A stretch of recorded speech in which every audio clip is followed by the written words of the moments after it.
Hi everyone, I am now going to read you chapter 17 of Dead End in Norvelt. Your whole summer is wasting away, Bunny complained the following week in that wilting tone of disgust she was so good at. Think about it. This is the summer of your life when you did nothing. Oh, I take that back, she said suddenly and pointed her accusing finger at the bomb shelter. This is the summer you dug your own grave. Her tack almost succeeded in turning me against myself, but after I thought about my last month, I said, "You're wrong. I'm having a very interesting summer." She did not like to be disagreed with, and she never gave up easily. She seemed to compress down into an even smaller version of herself so that she looked like an angry tree stump with short, stubby branches for arms. "No, you are wrong," she said, shooting forward and poking me hard in the chest. "You are supposed to be my friend, and we've done nothing together." "You held my hand when I was around the dead Hell's Angel," I reminded her. "Only because you were sick as a sissy," she replied. "Why can't we do something that's fun?" "Like what?" I asked. "Like playing baseball," she suggested. "We have a game against Hecla this afternoon, and we only have 5 players. We are going to get our butts kicked. Mr. Spiz said he'd be our pitcher, but that is too weird to have an ancient old guy on a kid's team." "He's not that old," I said slyly. "He rides a tricycle." "You know what I mean," she said, and gave me a shove. "Now prove you're my friend and do something." "Hold on then," I said to her. "I'll be right back." I ran into the house and down the hall to my mom. I pulled my t-shirt off and put my Heffler Funeral Parlor baseball shirt on, then grabbed my glove and hat and my one flight and the J3 ticket. Mom was in the kitchen chopping mushrooms and dill for a chicken soup she was cooking for the old ladies. I walked up behind her and tapped her on the shoulder. When she turned around, I asked, "Can I trade in this ticket and go play 1 game of baseball?" I asked. "Bunny needs me on the team." At first, she didn't look hopeful, but once she recognized the ticket I was holding up, she brightened up. "We can even do a swap," she said. "Besides, I think it is for your own good to not get into that plane. It scares me." Then she glanced at the stove clock. It was just before noon. "But don't make it too late, as you have to help Miss Volker sack up bags of cookies for tonight's dinners." "You're the best," I said, then dashed out the door and nearly knocked the gum out of Bunny's mouth as I slapped her on the back with my glove. "Follow me," I shouted. "I'm free as a bird." We took off for the ballpark. It felt so good to just run and not have to think of a thing but playing ball. Being grounded had beaten me down, and it was as if being a kid had become a lost world for me. But the more I ran and smiled and thought of baseball, my old kid self was found again, until we passed by Miss Volker's front porch, and I heard her faintly call my name. I kept running, and then I heard it again.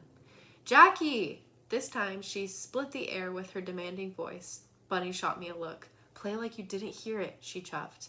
"I can't," I replied, and slowed down. "She needs me." "Don't you dare mess this day up," Bunny warned, and spit at my sneaker. "Ignore her." I couldn't, and peeled off toward Mrs. Volker's house. She was standing on the porch. "Jackie!" she called out again, and waved one of her misshapen hands. "I'm afraid we've got another original down for the count. Mrs. Linga, Section E, house number 17. Let's get going." "Good grief," Bunny cried out. "I live with dead people all day long. I don't need to see another one." "Come on," I begged. "This'll be something we can do together." "Okay," she groaned, "but make it fast. We have game in an hour." "No problem," I said, but I was uncertain about that. Miss Volker always liked to take her time. The hands on the kitchen clock were just as useless to her as her own 2 hands. As soon as I got both of them in the car, we took off for Mrs. Linga's house. It didn't take us long to get there, but Mr. Huffer had beat us to the body. Thankfully, he had already covered Mrs. Linga with a white sheet. The sharp peaks of her stiff knees and elbows made the sheet take on the shape of a small iceberg. I looked at it for a moment too long, and began to think of the frosty remains of small animals I'd find in the woods just as the spring snow thawed. I looked away from the sheet and noticed one of Mom's partially eaten casseroles on the kitchen table, along with an open bag of Thin Mints I had helped Miss Volker package up. "Hi, sweetie," Mr. Huffer said as Bunny dragged herself through the doorway. "Hey, Dad," she replied glumly as she stepped casually over Mrs. Linga on her way to open the refrigerator. It was empty, except for the moldy smells that rolled out and were more deadly than the wavy odors rising off of Mr. Huffer's spongy suit. "What do you think was the cause of death?" Miss Volker asked him, as we all stood in the kitchen around the sheet. I glanced from the table to the orange linoleum floor, which looked like the inside of a grilled cheese sandwich. "Complications from that broken hip," he said matter-of-factly, as he held a partially carved wooden duck and a carving tool in his hands. "Looks like she was eating while carving and somehow slipped out of her chair and hit her head." He pointed toward the corner of the table where there was a swipe of fresh blood. The instant I saw the blood, I looked up at the cotton-white ceiling and covered my nose. "I think you are right," Miss Volker agreed, as Mr. Huffer reached into his jacket pocket and removed the medical examiner paperwork and certificate of death. "Can you sign this?" he asked, "or do you have to cook your hands?" Miss Volker frowned at him. "Jackie," she ordered, "get that pen and hold it in my hand." Mr. Huffer leaned awkwardly over Mrs. Linga's cold body and held the paperwork on the kitchen table, corner right, where she had hit her head and dropped dead. I pressed the pen between my hand and Miss Volker's twisted palm, and together we managed to slowly scrawl her name, letter by letter, as if we were receiving it from a Ouija board. "Voila!" she said to Mr. Huffer when she finished. "Now you can take her away." That was just what he had in mind. On the way out the door, I glanced into the living room, and there must have been about 100 carved ducks. They were so lifelike, it was as if a flock of mallards had flown into the window and settled all over her furniture. "Pretty cool, don't you think?" I said to Bunny, who was pacing around by the door. "I'd love to be able to carve ducks." "God, I wish there were more kids in this town so I wouldn't be forced to hang out with a kook like you," she replied. "Now let's get to the game." But when we got in the car, Miss Volker was ready to dictate the obituary. Bunny sighed unhappily as I pulled a pad of paper and a pencil from the glove compartment. "Mrs. Karen Linga died on July 9th at the age of 72, Miss Volker began. She couldn't pace back and forth in her living room like always, so she just tapped her feet as if stamping out a campfire. "Mrs. Linga had a wonderful, gentle husband with a beautiful wooden leg, and it meant a lifetime of love for her. When he was still a single man, he lost his leg in a coal mining cave-in, and when the stump healed, he had to have a new leg fitted for him. At the time, there were people who carved legs, and Mrs. Linga was a carver. As everyone knows, she is a champion duck carver and carved the portraits of all the presidents that hang in the school library. So she carved a new leg for Mr. Linga, and that is how they met, and from there they were married. He continued to work in mines, but not at digging coal. He took care of all the mules that lived in the mines and pulled the small rail cars filled with coal through the tunnels and to the elevators, where the coal was lifted up to ground level for sorting and shipping. The mules, once they entered the mines, seldom ever saw daylight again until they died and were hoisted up to the ground and sold to animal processing factories. Mr. Linga took particularly good care of the mules, and Mrs. Linga would often go with her husband down to the mine to help groom the mules and feed them treats and clean their stalls. The two of them provided the mules with affection and doctoring and kind company. It was cold in the mine shafts, and Mrs. Linga sewed feed bags together and made blankets for them. After Mr. Linga died, she continued to volunteer her time to care for the mules until they were gradually replaced by more modern machines. I was just writing that last sentence when I looked through the windshield and was stunned to see Dad slowly driving a big flatbed truck with a Norvelt house on the back of the double-wide trailer. He slowed down even more and waved at me. "Hey, Jackie," he hollered gleefully. "Say goodbye to a piece of old Norvelt." "Where are you taking it?" I hollered back as I jumped out of the car and ran toward him. "Eleanor, West Virginia," he said loudly enough for Miss Volker to hear. "A crew of us have been hired by some folks down here who are buying up all the empty Norvelt homes and adding them to their own Roosevelt town." I quickly turned around to catch Miss Volker's reaction.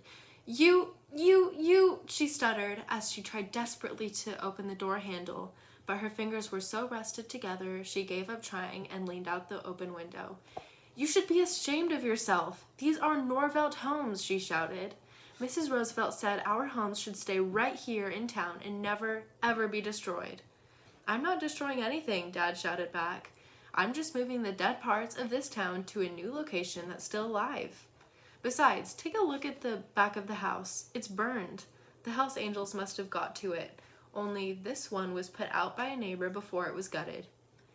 "Hey," Bunny shouted to my dad as she slipped out of the back seat. "How about giving me a ride to a new location?" "Hop on board," he replied. "Just sit on the back of the trailer, and when I pass through town, you can jump off." Bunny turned her eyes towards me, and I could see the disappointment in her eyes. "I'll play next time," I replied, but my voice sounded phony. "I really want to." "You are worse than one of Dad's stiffs," she shot back. "At least they know they are dead. You don't even know you're alive." Then she ran after the trailer. I was afraid to get back into the car because I knew Miss Volker was fuming and would be so angry with my dad she might take back her car. I wouldn't blame her. For her entire life, she had done nothing else but keep her promise to Mrs. Roosevelt to watch over the health of our town. Now, to see it being sold and hauled off to some better Eleanor Roosevelt town must have hurt her feelings. "I've been thinking," she said angrily when I got enough courage to take my seat behind the wheel. "We should have Mr. Green pick up a request to start a Protect Norvelt fund and collect money to buy what empty houses there are and keep this town from being sold or burned down." I started the engine. "That's a good idea," I said, and put the car in gear, but at the moment I didn't know how anybody with money in Norvelt except for Mr. Huffer, and he only had money because everyone was dying off. "You can't write down and drive at the same time," Miss Volker said to me, "so I guess we'll skip the history at the end of the obituary." "Sure," I said, hoping that maybe if we got back to her house I could still find time to run down to the ballpark and play a few innings and make Bunny happy. But if I were going to add a little history to Mrs. Linga's obit, it would be about a great love story, she said. "I like a love story." "Is it a good one?" I asked. "You know I like history." "One of my favorites," she said. "It's about Alexander Berkman and Emma Goldman, two great American anarchists who wanted to improve the lives of all Americans." "I never heard of them," I said. "Because schools don't teach the history of social reformers who were real American heroes and fought for workers' rights and justice," she said angrily, with her hands already chopping at the air as if she were fighting off hornets. That was a sure sign she was warming up to her subject. "Anyway," she continued, "let me tell the story." "Okay," I agreed, and drove slowly enough so that the squirrels could run relay races back and forth between the wheels of the car without getting flattened. Alexander Berkman was a handsome and fiery revolutionary young man who wanted better pay and safety for miners and factory workers. He was full of hot-headed ideas. Too hot-headed, really. In order to gain equality for miners and steelworkers, he decided in 1892 that all he had to do was assassinate the incredibly wealthy Henry Frick, who owned a lot of coal mines and factories where men and children were poorly treated. He figured once Frick was killed and the mistreated workers would rise up and start a revolution to take over the country and give everyone a good, safe job and education and a house and everything else they deserved. "That sounds like some of Eleanor Roosevelt's thinking," I interjected. "They may have thought alike," replied Mrs. Volker, "but they sure didn't act alike. Mrs. Roosevelt did not approve of violent revolution." "What happened next?" I asked. "Well, depending on who you talk to, Berkman got an appointment with Frick at his Pittsburgh office, and during the meeting, Berkman pulled out a gun, but he was nervous and his hand was shaking, and when he fired, he only nicked Frick a few times in the neck. So then he pulled out a knife and stabbed Frick a few times in the leg. Or another story has it that Berkman pulled out a gun and jammed it, so he pulled out a knife and tried to stab Frick. Either way, what happened is that Frick and a helper wrestled the gun and knife from Berkman, who was then arrested and sent off to prison. Was there a revolution anyway?" I asked. "No," she said. "No one cared," which really depressed Berkman. "So where's the love in this love story?" I asked. "I'm sure Frick didn't give him a hug and a kiss for trying to kill him." "Hold your horses," she replied. "I'm not finished." "Okay," I said. Anyway, Berkman's girlfriend was Emma Goldman, who I admire.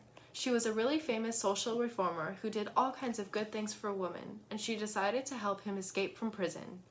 Berkman sent her letters filled with a secret code for a brilliant plan. First, Emma and some friends rented a house across from the prison walls. Second, they hired a piano player to sing and play loudly all day long. Third, they began to dig a tunnel from the basement of the house toward the prison, while the piano playing covered the sound of the digging. They dug under the road and under the prison wall, and, depending on who you talk to, two things happened. What? One story has it that their tunnel came up to a little patch of prison ground where only Berkman was allowed to exercise. Emma was waiting for him to take his daily walk, and then he'd sneakily drop down into the tunnel and they'd flee to freedom and live a romantic life fighting for workers' justice all around the world. But that didn't happen, did it? I suspected. No. Unexpectedly, a guard stepped into the hole and discovered the tunnel, and everyone fled for the hills, she said flatly. What's the other story? I prodded. Or else they were digging the tunnel when two kids who were playing around the house went in to listen to the piano player and discovered the tunnel and ran away and told their father, who was a prison guard, and everyone had to disappear. Either way, Berkman did 14 years in prison. So what happened to his girlfriend? I asked. She was a great gal, Miss Volker said with admiration in her voice. She continued to travel the world fighting to improve the lives of poor people. But in the end, she was at the train station when Berkman was released. That's a pretty good love story, I said as we pulled into her driveway. Why can't we add it to the obituary? Well, she said, depending on who you talk to, there are different dates on the bungled escape. One says it was on July 5th, and the other on July 16th, so it's hard to link the story to Mrs. Linga's death date. Too bad, I said. But it would be really cool to have a tunnel out of my basement so I could escape from being grounded. And I wish someone would dig an escape route of here for me too, she said, staring vacantly out of the window. I'd love to step into a hole and vanish with a handsome revolutionary and live a life full of exotic adventure. Like with Mr. Spiz? I asked. He seems to want to take you away. He's not a romantic man, she said scornfully. He's a dud. His idea of a revolution is coloring outside the lines. Ugh, what a bore. Well, you don't need a tunnel out of here once all these Norvelters pass away, I said. Then you can do anything you want with whomever you want. Believe me, she replied with a heavy heart, I know that all too well. And, by the way, your nose is bleeding, but only on one side. I hate this, I cried out and ran my hand under my nose. My fingers were covered with blood. Get the flashlight out of the glove box, she ordered. I pulled the car over and got the flashlight out and tilted my head back and shined it up my own nose. Oh yes, she said, peering up my dripping nostril. I can see where a bundle of capillaries has ruptured. We'll take care of that easily. Take care of that easily echoed back and forth across my mind, and when the echo stopped, I knew it was not going to be easy. And that's the end of chapter 17.